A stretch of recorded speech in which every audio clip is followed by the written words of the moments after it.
प्रियजनों, राधे राधे, जय श्री कृष्ण। मैं हूं आपके साथ चाणक्य राज भारद्वाज और आप देख रहे हैं राशि ज्योतिष, दर्पण मन का, सुख जीवन का।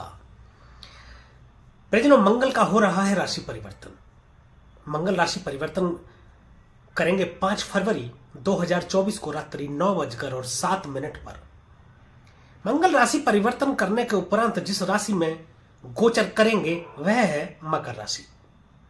मकर राशि में जैसे ही मंगल देव प्रवेश करेंगे और मंगल उच्च के हो जाएंगे, प्रियजनों 1.5 वर्ष में राशि चक्र पूरा करते हुए जब ये मकर राशि में आते हैं तो उच्च के हो जाते हैं। यानी कि हम बोले तो 1.5 वर्ष में एक बार मंगल उच्च के होते हैं गोचर करते हुए। जब मंगल उच्च के होते हैं तो पराक्रम, साहस, एनर्जी देखते ही बनती है। इनकी ऊर्जा कई गुना बढ़ जाती है। यूं तो उच्च के मंगल सभी राशियों पर शुभ प्रभाव डालते हैं, परंतु कुछ राशियों पर अशुभ प्रभाव भी डालते हैं। लेकिन एक बात स्पष्ट कर दूं, यदि अशुभ प्रभाव भी डालते हैं तो उनकी अधिकता नहीं होती, थोड़ी कम रहती है। तो सभी राशियों के लिए विशेष रहने वाला है उच्च के मंगल का प्रभाव। इसी विषय में मैं विस्तार से चर्चा कर रहा हूं। एक बात और स्पष्ट कर देना यहां पर आवश्यक है कि मंगल 15 मार्च 2024 तक मकर राशि में ही उच्च के बने रहेंगे और यहां पर गोचर करेंगे। यह बात बताना इसलिए भी ज्यादा जरूरी हो जाती है क्योंकि हम लोग या हमारे जैसे और भी ज्यादातर ज्योतिषीय केवल इतनी चर्चा करते हैं कि यह ग्रह गोचर कर रहा है इस तारीख को, परंतु यह नहीं बताया जाता कि वह किस तारीख तक रहेगा।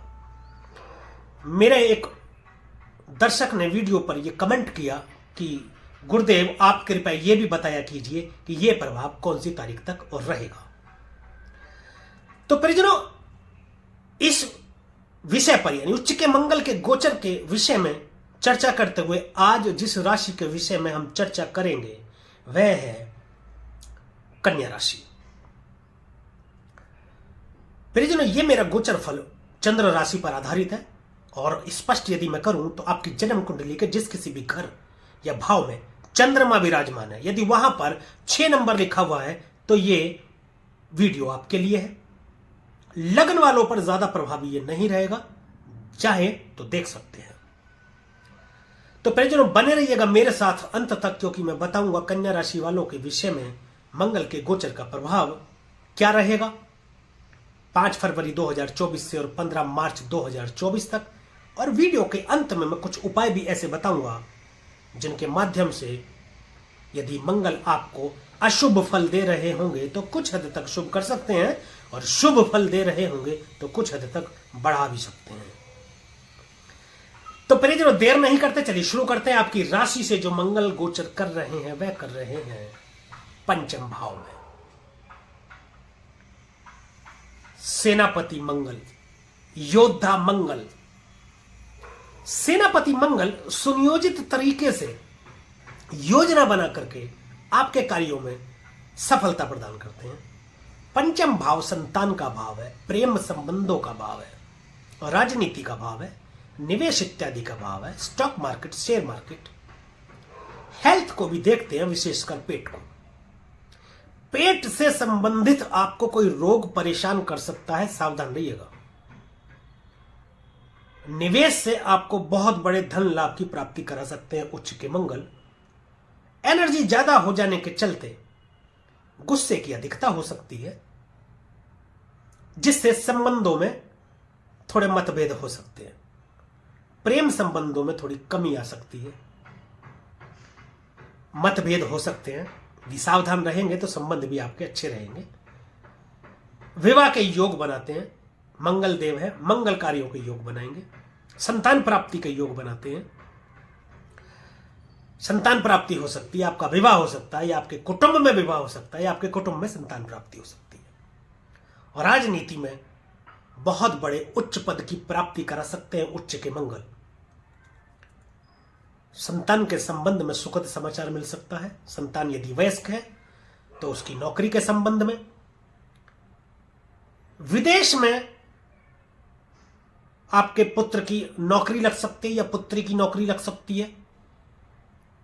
अब देखिए, मंगल आपके अष्टम भाव के स्वामी बने हैं और आपके तृतीय भाव के स्वामी बने, यानी कि पराक्रम भाव के। पराक्रम भाव का स्वामी पराक्रम का ही मालिक है। पंचम स्थान में बैठे हैं। पंचम स्थान उच्च शिक्षा का स्थान है, ज्योतिष विज्ञान का स्थान है। अष्टम भाव भी ऑकल्ट साइंस का है, गुप्त रोग, गुप्त रहस्य। अष्टम भाव में अंधेरा है, ऑक्सीजन भी नहीं है। अष्टम भाव के मालिक बने हैं। यात्राओं में कष्ट की स्थिति हो सकती है, परंतु एक अच्छे ज्योतिषी भी आप बन सकते हैं। ज्योतिष की तरफ आपका रुझान जा सकता है। गूढ़ रहस्य, गूढ़ विद्या, तंत्र मंत्र इत्यादि की तरफ आपका रुझान बढ़ सकता है, रुचि बढ़ सकती है। किसी ऐसे गुरु की प्राप्ति के योग बनते हैं जो आपको इन सब चीजों में निपुण कर दे और आप इनको सीख सकते हैं। एक अच्छे ज्योतिषी आप बन सकते हैं। ज्योतिष विज्ञान पंचम भाव और अष्टम भाव दोनों से ही देखा जाता है। उच्च शिक्षा की आपको प्राप्ति हो सकती है। अचानक से घटित हो जाने वाली घटनाओं के लिए अष्टम भाव जाना जाता है, परंतु अचानक से कोई बहुत बड़े धन लाभ के लिए भी अष्टम भाव को देखते हैं। तो अचानक से कुछ ऐसी घटना भी घट सकती है जो आपके फेवर में ना हो, जो आपके लिए लाभप्रद ना हो। जैसे यात्रा कष्टकारी हो सकती है, कोई एक्सीडेंट की स्थिति हो सकती है जिसमें खून बाहर निकल आए, ऐसी। इसे सावधानी रखेंगे तो यह सही रहेगा। देखिए, ईश्वर ने आपके भाग्य को लिख दिया, या जिस वक्त आपने जन्म लिया, ग्रह गोचर सौर मंडल में जो जहां गोचर कर रहा था उसका स्क्रीनशॉट आपकी जन्म कुंडली होती है, जन्म पत्रिका होती है। परंतु उसके बाद भी एक सबसे बड़ी पावर, कर्मों की पावर आपको इंसान के हाथ में दे दी ईश्वर ने, कि आप अपनी नियति में कुछ बदलाव कर सकते हैं अपने कर्मों के चलते। इसीलिए ज्योतिष बनाया। हमारे ऋषि मुनियों ने ज्योतिष की रचना की और संभावनाएं और सावधानियां दोनों ही लिख दी कि ये संभावना है, सावधानी रख सकते हैं तो रखिए, इससे आपको नकारात्मक प्रभाव के बदले सकारात्मक प्रभाव मिलेंगे। दृष्टि की बात करते हैं कि पहली दृष्टि अष्टम भाव में ही जा रही है। अचानक से कोई बहुत बड़े धन लाभ की प्राप्ति करा सकते हैं। शेयर मार्केट, स्टॉक मार्केट से आपको लाभ करा सकते हैं ये। यात्रा में सावधानी रखें। सप्तम दृष्टि लाभ भाव में जाएगी। हालांकि ये नीच दृष्टि है मंगल की, परंतु खुद उच्च के हो रहे हैं। लाभ भाव में दृष्टि डालेंगे तो मान प्रतिष्ठा में, समाज में मान प्रतिष्ठा बढ़ा देंगे आपकी। कोई इच्छा पूर्ति आपकी हो सकती है। इच्छा पूर्ति का भाव 12वां भाव है, डिजायर का भाव। बड़े बुजुर्गों से ताऊ ताई, दादा दादी इत्यादि 11वें भाव से देखते हैं, संबंध अच्छा करेंगे। 11वें भाव से भी लंबी दूरी की यात्रा को देखते हैं, उसमें सावधानी रखने की जरूरत है। 11वां भाव लाभ का भाव है, आमंदनी का भाव है। आमंदनी के नए रास्ते या नए अवसर आपको प्राप्त होंगे। अनेक जगहों से आमंदनी के रास्ते आपके बनेंगे। 11वां भाव आमंदनी का वह भाव है जो आप कमाते हैं। अब कमाई के मामले में धन भी आता है और सामाजिक मान प्रतिष्ठा भी आती है। सामाजिक मान प्रतिष्ठा भी आपकी बढ़ेगी और आपका धन भी बढ़ेगा, आपकी आमंदनी भी बढ़ेगी। अष्टम दृष्टि से 12वें भाव को देखेंगे। विदेशों से लाभ करा सकते हैं। अगेन, लड़ाई झगड़े इत्यादि से आपको सावधान रहने की जरूरत है, अन्यथा कोर्ट कचहरी के चक्कर लगाने पड़ सकते हैं। यात्राओं में कष्ट की स्थिति हो सकती है। मुकदमे आदि में आप फंस सकते हैं। दांपत्य जीवन में मतभेद के चलते स्थिति थोड़ी खराब हो सकती है, उसमें आप सावधानी रखें। तो प्रियजनों, ये था कन्या राशि के विषय में उच्च के मंगल का गोचर फल। अब बात कुछ उपायों की करते हैं।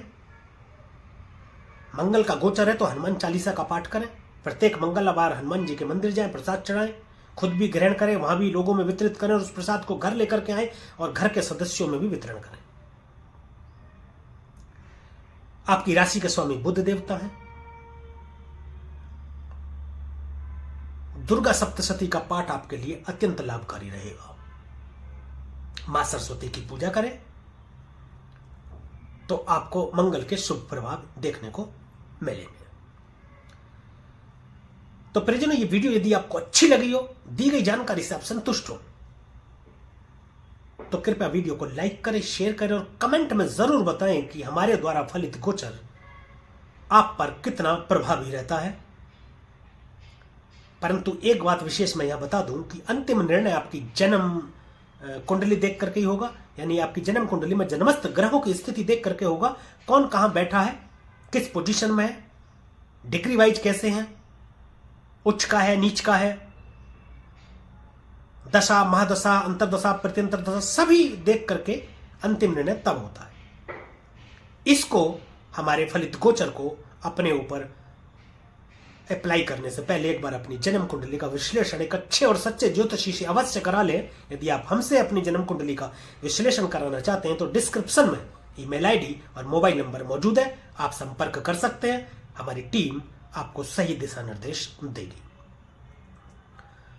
हमारे यूट्यूब चैनल को सब्सक्राइब करें तथा बेल आइकन बटन को दबाना बिल्कुल भी ना भूलें, ताकि इसी प्रकार और भी महत्वपूर्ण जानकारियां आप तक समय पर पहुंचती रहें। आज के लिए, अभी के लिए बस इतना ही। मुझे दीजिए आज्ञा। मिलेंगे एक अगली वीडियो में, एक और राशि के विषय में चर्चा करेंगे, मंगल के गोचर के प्रभाव के विषय में। तब तक के लिए प्रियजनों और राधे राधे, जय श्री कृष्णा। और आप देखते रहिए राशि ज्योतिष, दर्पण मन का, सुख जीवन का।